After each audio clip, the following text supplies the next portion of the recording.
আসসালামু আলাইকুম ওরহমতুল্লাহি আবরকাতুহু। প্রিয় দিনী ভাই ও বোনেরা, অষ্টম পর্বের 11তম খণ্ডে আমরা জেনেছি আবিসিনিয়ায় দ্বিতীয় হিজরতের কাহিনী। সেখানকার খ্রিস্টান সম্রাট নাজ্জাসির সঙ্গে জাফর বিন আবু তালিবের কথোপকথনের ঐতিহাসিক মুহূর্ত ইত্যাদি নিয়ে ইতিপূর্বে আলোচনা করা হয়েছে। আজ আমরা শুনব মক্কার মুশরিকগণ কিভাবে অত্যাচারের পর অত্যাচার করে মুসলিমদের জর্জরিত ও অতিষ্ঠ করে তুলেছিল, এমনকি আল্লাহ রসুল সাল্লাল্লাহু আলাইহি সাল্লামকে ষড়যন্ত্র করে হত্যা করার জন্য ব্যতিব্যস্ত হয়ে পড়েছিল। তার দু একটি ঘটনা জানতে আরম্ভ করছি অষ্টম পর্বের 12তম খণ্ড। অত্যাচারে কঠোরতা অবলম্বন ও নবী করিম সাল্লাল্লাহু আলাইহি সাল্লামকে হত্যার ষড়যন্ত্র। যা হোক, মুশরিকগণের চাতুর্য শেষ পর্যন্ত পর্যবসিত হলো অকৃতকার্যতায় এবং হাবশায় হিজরতকারী মুহাজিরদের ফিরিয়ে আনতে ব্যর্থ হলো। তখন তারা আক্রোশে ফেটে পড়ল, ফলে অবশিষ্ট মুসলিমদের উপর অত্যাচারের মাত্রা বাড়িয়ে দেয়। এমনকি তারা রাসূলুল্লাহ সাল্লাল্লাহু আলাইহি সাল্লামের উপরও তাদের নির্যাতনের হাত প্রসারিত করে দেয়। তাছাড়া স্ট্র্যাটেজি বা কর্মকৌশল হিসেবে তারা এটাও স্থির করলেন যে এদের বিরুদ্ধে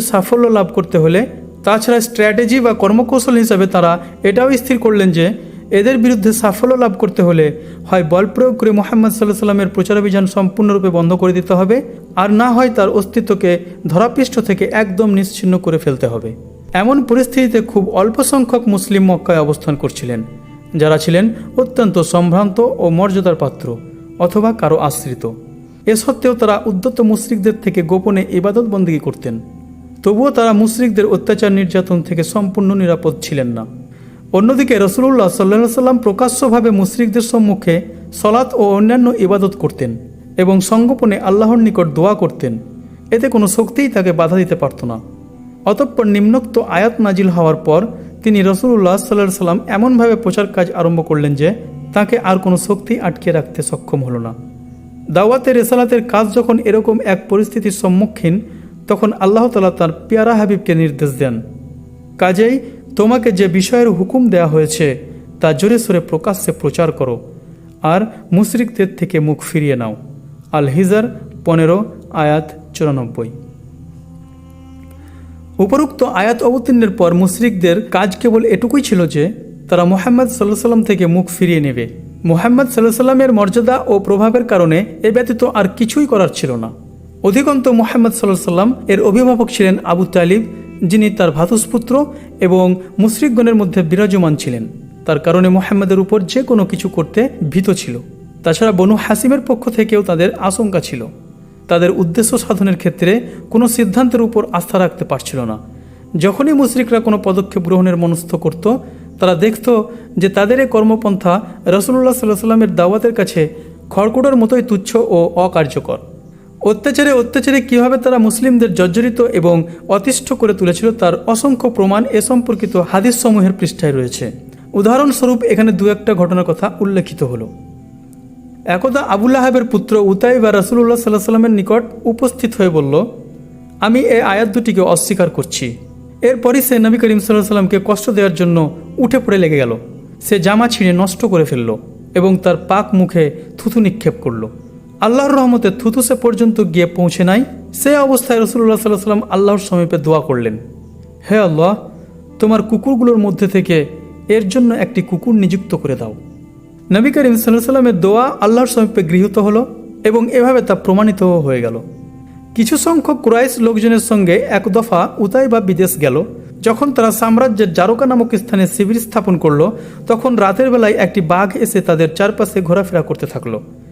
ওকে দেখে উতাইবা ভীত বিহব্বল কণ্ঠে বলে উঠল, হায় হায়, আমার ধ্বংস, আল্লাহর শপথ, সে আমাকে খেয়ে ফেলবে। এ মর্মেই মুহাম্মদ সাল্লাল্লাহু আলাইহি সাল্লাম আমার ধ্বংসের জন্য আল্লাহর নিকট দোয়া করেছিলেন। দেখো, আমি সাম্রাজ্যে অবস্থান করছি, অথচ তিনি মক্কা থেকেই আমাকে হত্যা করছেন। উতাইবার একথা শ্রবণের পর তার সঙ্গী সাথীরা সাবধানতা অবলম্বনের জন্য তাকে তাদের মধ্যস্থানে শুইয়ে দিল, যাতে বাঘ এসে সহজে তার নাগাল না পায়। কিন্তু গভীর রাতে সেখানে বাঘ এসে সকলকে পাশ কাটিয়ে সোজা উতাইবার নিকট যায় এবং তার মাথাটি শরীর থেকে বিচ্ছিন্ন করে নিয়ে যায়। এক দফা উকবা বিন আবি মুআইত রাসূলুল্লাহ সাল্লাল্লাহু আলাইহি সাল্লাম যখন সিজদারত ছিলেন, তখন তার ঘাড় এত জোরে পদতলে পিষ্ট করল যে মনে হলো তার অক্ষিগোলক দুটো তখনই অক্ষিপট থেকে বেরিয়ে আসবে। ইবনে ইসহাকের এক দীর্ঘ বর্ণনায় চরমপন্থী কুরাইশগণের এরূপ দুরভিসন্ধির আভাস পাওয়া যায় যে তারা রাসূলুল্লাহ সাল্লাল্লাহু আলাইহি সাল্লামকে হত্যা করে দুনিয়া থেকে নিশ্চিহ্ন করে দেওয়ার ষড়যন্ত্রে লিপ্ত ছিল। অন্যান্য কুরাইশ দুর্বৃত্তদের সম্পর্কেও সত্যিকারভাবে বলা যায় যে রাসূলুল্লাহ সাল্লাল্লাহু আলাইহি সাল্লামকে হত্যার মাধ্যমে ধরাপৃষ্ঠ থেকে ইসলামের নাম নিশানা মুছে ফেলার এক গভীর চক্রান্ত ও ষড়যন্ত্র তাদের অন্তরে ক্রমেই দানা বেঁধে উঠতে থাকে।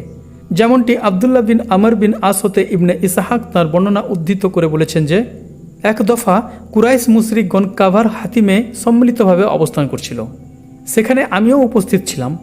মুশরিকগণ রাসূলুল্লাহ সাল্লাল্লাহু আলাইহি সাল্লাম সম্পর্কে নানা প্রসঙ্গ নিয়ে আলাপ আলোচনা করছিল। আলোচনার এক পর্যায়ে তারা বলল, এ ব্যক্তির ব্যাপারে আমরা যে ধৈর্য ধারণ করেছি তার কোনো তুলনাই নেই। প্রকৃতিই এর ব্যাপারে আমরা বড়ই ধৈর্য ধারণা করেছি। এ ধারায় যখন তাদের কথোপকথন চলছিল তখন কিছুটা যেন অপ্রত্যাশিতভাবে রাসূলুল্লাহ সাল্লাল্লাহু আলাইহি ওয়াসাল্লাম সেখানে গিয়ে উপস্থিত হলেন।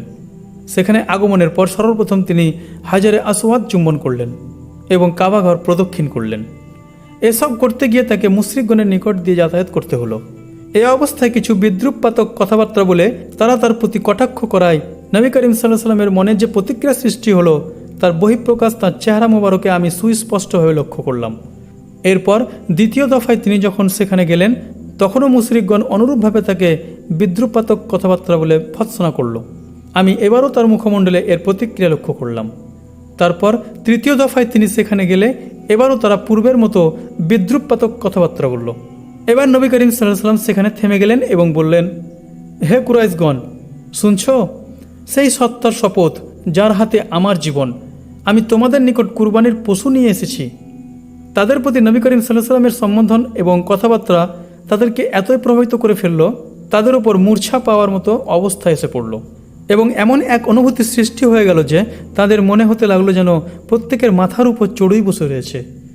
এমনকি ওই দলের মধ্যে যে ব্যক্তি রাসূলুল্লাহ সাল্লাল্লাহু আলাইহি সাল্লামের উপর সবচেয়ে প্রতিহিংসা পরায়ণ ছিল সেও যেন খুব ভালো হয়ে গেল এবং পঞ্চমুখে তার প্রশংসা শুরু করলো। অত্যন্ত বিনীতভাবে সে বলতে থাকলো, আবুল কাসেম, প্রত্যাবর্তন করুন। আল্লাহর কসম, আপনি কখনোই জ্ঞানহীন ছিলেন না। দ্বিতীয় দিনেও তারা সেখানে একত্রিত হয়ে তার সম্পর্কে আলাপ আলোচনায় রত ছিল। এমন সময় তিনি সেখানে গিয়ে উপস্থিত হলেন। তাকে এভাবে দেখে তারা সকলে সম্মিলিতভাবে তার উপর ঝাঁপিয়ে পড়ার উদ্দেশ্যে তাকে চতুর্দিক থেকে ঘিরে ধরল। আমি লক্ষ্য করলাম তাদের মধ্য থেকে একজন তার গলার চাদর ধরে নিল এবং বল প্রয়োগ শুরু করে দিল। আবু বকর রাদিয়াল্লাহু আনহু তাকে বাঁচানোর জন্য চেষ্টা করতে লাগলেন। তিনি ক্রন্দনরত অবস্থায় বলছিলেন, তোমরা লোকটিকে কি এজন্য হত্যা করছো যে তিনি বলেছেন যে আল্লাহ আমার প্রভু? এরপর তারা নবী করিম সাল্লাল্লাহু আলাইহি ওয়াসাল্লামকে ছেড়ে দিয়ে স্বস্থানে প্রত্যাবর্তন করল। আবদুল্লাহ বিন আমর বিন আস বলেছেন যে এটাই ছিল সবচেয়ে কঠিন অত্যাচার ও উৎপীড়ন যা আমি কুরাইশগণকে করতে দেখেছি। সহিহুল বুখারীতে উরওয়া বিন জুবাইর রাদিয়াল্লাহু আনহু হতে বর্ণিত এক বিবরণ থেকে জানা যায় যে তিনি বলেছেন যে আমি আবদুল্লাহ বিন আমর বিন আসকে মুশরিকগণ নবী করিম সাল্লাল্লাহু আলাইহি ওয়াসাল্লামের উপর সবচেয়ে কঠিন যে নিপীড়ন চালিয়েছিল তা আমার সামনে বিস্তারিতভাবে বর্ণনা করার জন্য প্রশ্ন করলাম। তিনি বললেন যে একদা নবী করিম সাল্লাল্লাহু আলাইহি ওয়াসাল্লাম কাবা গৃহের হাতিমে সালাত পড়ছিলেন।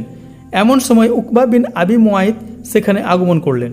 তিনি সেখানে উপস্থিত হয়ে নিজ কাপড় দ্বারা তার গ্রীবা ধারণ করে অত্যন্ত জোরে চপেটাঘাত করলেন এবং গলা টিপে ধরলেন। এমন সময় আবু বকর রাদিয়াল্লাহু আনহু সেখানে উপস্থিত হলেন এবং উকবার দু কাঁধ ধরে জোরে ধাক্কা দিয়ে তাকে দূরে সরিয়ে দিয়ে বললেন, তোমরা লোকটিকে এজন্যই হত্যা করছো যে তিনি বলেছেন যে আমার প্রভু আল্লাহ। আসমার বর্ণনায় অধিক বিস্তারিতভাবে বর্ণিত হয়েছে যে আবু বকরের নিকট যখন এ আওয়াজ পৌঁছল যে আপন বন্ধুকে বাঁচাও, তিনি তখন অত্যন্ত ক্ষিপ্রতার সঙ্গে আমাদের মধ্য থেকে বের হলেন। তার মাথার উপর 4টি ঝুঁটি ছিল। যাবার সময় আবু বকর বলতে বলতে গেলেন, তোমরা লোকটিকে শুধু এ কারণে হত্যা করছো যে তিনি বলেন যে আমার প্রভু আল্লাহ। এরপর মুশরিকগণ নবী করিম সাল্লাল্লাহু আলাইহি ওয়াসাল্লামকে ছেড়ে দিয়ে আবু বকরের উপর ঝাঁপিয়ে পড়েন। তিনি যখন ফেরত আসলেন তখন তার অবস্থা ছিল এরূপ যে আমরা তার চুলের মধ্য থেকে যে ঝুঁটিটাই ধরছিলাম সেটাই আমাদের টানের সঙ্গে সঙ্গে উঠে আসছিল। এতক্ষণ আপনারা শুনলেন 8ম পর্বের 12তম খণ্ড। 12তম খণ্ডের সাথে সাথে এই পর্বটি এখানেই শেষ হলো। 9ম পর্ব নিয়ে পরের ভিডিওতে আবারও ফিরে আসবো ইনশাআল্লাহ। এখান থেকেই বিদায় জানিয়ে শেষ করছি। আসসালামু আলাইকুম ওয়া রাহমাতুল্লাহি ওয়া বারাকাতুহু।